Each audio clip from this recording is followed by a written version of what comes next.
बहू ने सास की पुरानी संदूकची खोली। अंदर जो मिला उसने पूरा परिवार हिला दिया। एक छोटे से गांव में राधा अपनी सास कमला के देवी के साथ रहती थी। राधा बहुत ही सीधी साधी और मेहनती बहू थी, लेकिन उसकी सास हमेशा उससे नाराज़ रहती थी।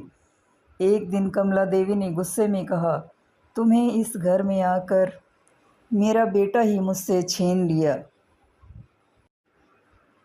राधा की आंखों में आंसू आ गए। उसने कुछ नहीं कहा और चुपचाप रसोई में चली गई।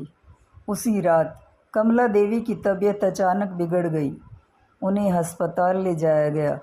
डॉक्टर ने कहा कि इलाज के लिए काफ़ी पैसों की ज़रूरत है। घर में पैसे नहीं थे। राधा ने अपनी शादी के समय मिली सोने की चूड़ियाँ उतारी और बोली, माँ जी को कुछ नहीं होना चाहिए, ये चूड़ियाँ बेच दीजिए।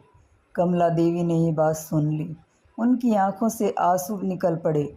अगले दिन कमला देवी ने राधा को अपने कमरे में बुलाया और एक पुरानी संदूकची उसके सामने रख दी।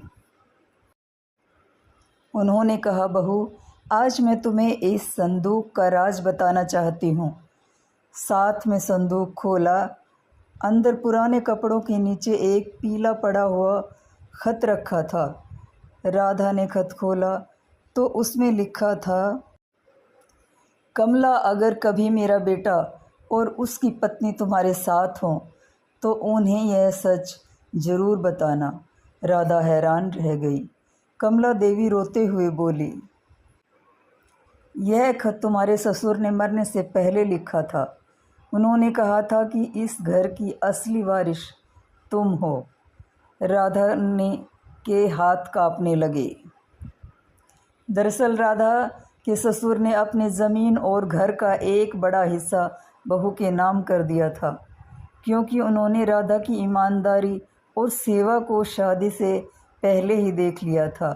लेकिन कमला देवी को डर था कि बेटा अपनी पत्नी के साथ कारण उनसे दूर न हो जाए। इसी डर में उन्होंने राधा को हमेशा गलत समझा।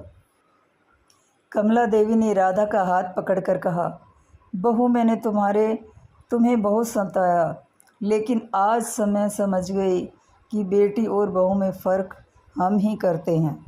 राधा ने सास को गले लगा लिया और बोली, माँ जी, मुझे आपका घर नहीं चाहिए, मुझे बस आपका प्यार चाहिए। उस दिन के बाद कमला देवी